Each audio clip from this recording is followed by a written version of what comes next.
యేసుక్రీస్తు నామంలో మీకందరికీ హృదయపూర్వక వందనాలు తెలియజేసుకుంటూ ఉన్నాను. ఈ ఉదయకాలము ఆత్మీయ ఆహారం అనే కార్యక్రమానికి మిమ్మల్ని ప్రేమపూర్వకంగా ఆహ్వానిస్తూ ఉన్నాం.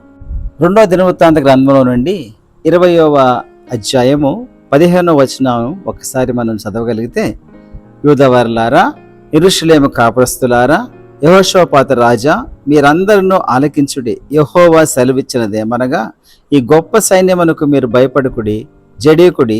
ఈ యుద్ధము మీరు కాదు, దేవుడే జరిగించును. ఈ మాట చాలాసార్లు మనం చదివి ఉంటాం. అయితే మీకు ఒక విషయం నేను చెప్పాలని ఆశపడుచు ఉన్నాను.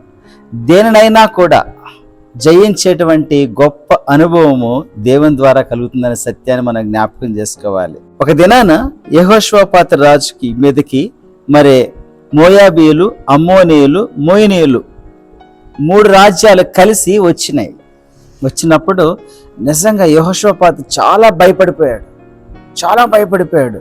అమ్మ, 3 వస్తే నేను జయించగలనా అని ఒక భయాందోళన చెందిపోయి ఏం చేశాడో తెలుసా? ఉపవాసం ఉండి ఆ యోధా వాళ్ళందరినీ కలిసి దేవునికి నిజంగా మొక్కుదాము, లేకపోతే దేవుని అడిగి తెలుసుకుందాం అని ప్రార్థన చేయడానికి వాళ్ళు రెడీ అయిపోయారు. అలా ప్రార్థన చేస్తున్న సమయంలో మరి యెహజీయేలు అని ఒక అతను లేచి ఈ విధంగా అంటాడు, ఈ గొప్ప సైన్యమునకు మీరు భయపడకుడి, యెహోవా సెలవిస్తూ ఉన్నాడు. ఏమని? ఈ గొప్ప సైన్యమునకు మీరు భయపడకుడి, జడేకుడి.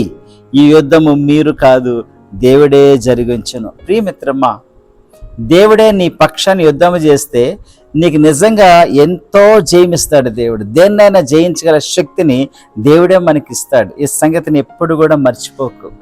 కాబట్టి నిరాశలో లేదా నిస్పృహలో అలమటిస్తూ ఉన్నావేమో, భయాందోళన చెందుతూ నిజంగా మరి నా జీవితము నెక్స్ట్ ఏమవుతుంది అనేసి ఒక భయాందోళన చాలా మందికి ఉండవచ్చు. నేను చదువుతూ ఉన్నాను, తర్వాత మరి నాకు జాబ్ వస్తుందా?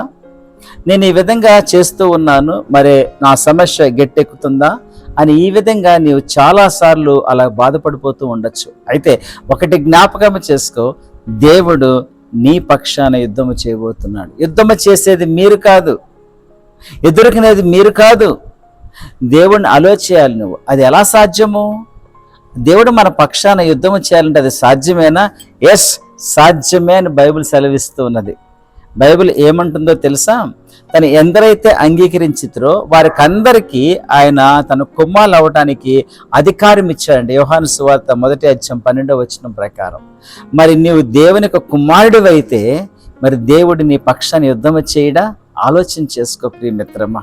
మన జీవితము ఆయనకు అనుగుణంగా జీవిస్తూ మనం ఆయన కుమారులమయ్యామనుకో, మన పక్షాన యుద్ధము చేసేటువంటి చక్కటి దేవుడు ఆయన. దేవుడు ఏం సెలవిస్తున్నాడో తెలుసా? యోధా నా జ్యేష్ఠపుత్రుడు అని సెలవిచ్చాడు, ఇశ్రాయేలు నా జ్యేష్ఠపుత్రుడు అని సెలవిచ్చాడు ఆయన. కాబట్టి ప్రియమిత్రమా, ఈ ఉదయకాలం ఒక్కసారి నువ్వు ఆలోచన చేసుకో. దేవుడు నీ తండ్రి అయితే ఎలా నీ తండ్రి అవుతారు? నువ్వు అంగీకరిస్తే ఆయన్ని. Just accept him that Jesus came in to this world. ఆయన ఈ లోకానికి వచ్చి నా కోసము ఆయన కలువరి శిలువలో మృతి పొందాడు.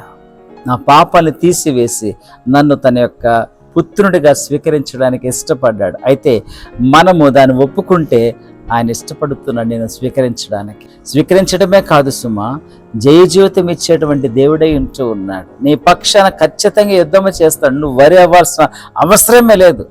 సర్వశక్తుడు మన దేవుడైతే, సర్వశక్తుడు మన తండ్రి అయితే మనం దేనికి మనం భయపడాలి? యేసు ప్రభువు వారు ఈ లోకంలో ఉన్నప్పుడు అన్నాడు, ఇవన్నీ మీ తండ్రికి కావాలి అని మీ పరలోకపు తండ్రికి తెలుసు అని చెప్పాడు. కాబట్టి తెలిసిన తండ్రి నిన్ను అపజయపాలు చేస్తాడా? ఒక్కసారి ఆలోచన చేసి మిత్రమా, ఒక్కసారి ఆలోచన చేసుకో. దేవుడు నీ పక్షాన ఉండడానికి ఇష్టపడుచు ఉన్నాడు. God is on your side. ఎటువంటి కష్టంలో నువ్వు ఉన్నప్పటికీ కూడా, ఎటువంటి ఇబ్బందులను అలమటిస్తున్నప్పటికీ కూడా, తండ్రి నన్ను నీ కుమారుడిగా స్వీకరించి నన్ను నిజంగా ఈ యొక్క సమస్య నుంచి గట్టెక్కించి అనేసి ఒక చిన్న ప్రార్థన చేయగలిగితే ప్రభువు నిజంగా నిన్ను తన కుమారుడిగా, తన కుమార్తెగా స్వీకరించి నీకు జయ జీవితం ఇవ్వడానికి ఇష్టపడుచు ఉన్నాడు. ప్రయాసపడి భారం మోసుకుని సమస్త జనులారా నా యుద్ధకు రండి, నేను విశ్రాంతినిస్తా. నిన్ను కూర్చొని పెట్టి ఆయన యుద్ధం చేస్తాడు. నిన్ను కూర్చొని పెట్టి, ఆ విధంగా కూర్చొని పెట్టి దేవుడు నీ పక్షాన్ని యుద్ధము చేయడమే కాదు, నీకు సర్వ సంపద ఇవ్వడానికి దేవుడు ఇష్టపడుచు ఉన్నాడు. కాబట్టి అది జ్ఞాపకం చేసుకో ప్రియమిత్రమా. నిరాశపడకు, నిస్పృహలో నిజంగా అసలు అలమటించకు. Try Jesus. Jesus is the only solution. ప్రభు అన్నాడు, నేనే మార్గం, నేనే సత్యం, నేనే జీవం అని అన్నాడు. కాబట్టి ఆ జీవాన్ని పొందుతావా? ఆ మార్గంలో నువ్వు వెళతావా?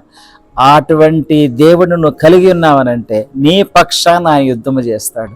నీ పక్షాన్ని నిలబడి నీకు చక్కటి జయ జీవితాన్ని ఇచ్చేటువంటి దేవుడిగా ఉంటూ ఉన్నాడు. ప్రార్థన చేసుకుందామా?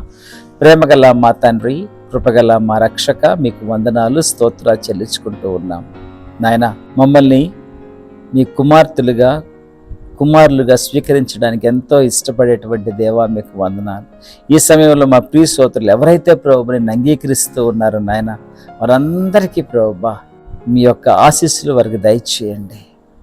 మీ కరుణ హృదయము ప్రభువా వారిపైన కుమ్మరించి నాయన వారికి జయ జీవితం ఇవ్వాల్సిందిగా మనవి చేసుకుంటున్నాం.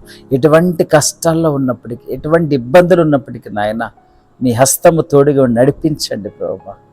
ప్రతి దాంట్లో నుంచి జయం పొందేటువంటి అనుభవంలోకి మా ప్రియులను తీసుకుని వెళ్ళవలసిన వేడుకుంటూ ఉన్నాం. ఎల్లప్పుడూ జయం వెంబడి జయం, మహిమ నుండి అధికమైన మహిమకు వెళ్ళేటువంటి అనుభవంలోకి తీసుకుని వెళ్ళవలసిన వేడుకుంటూ యేసుక్రీస్తు నామములో అడిగి వేడుచు ఉన్నాము తండ్రి. Amen. Thank you. God bless you.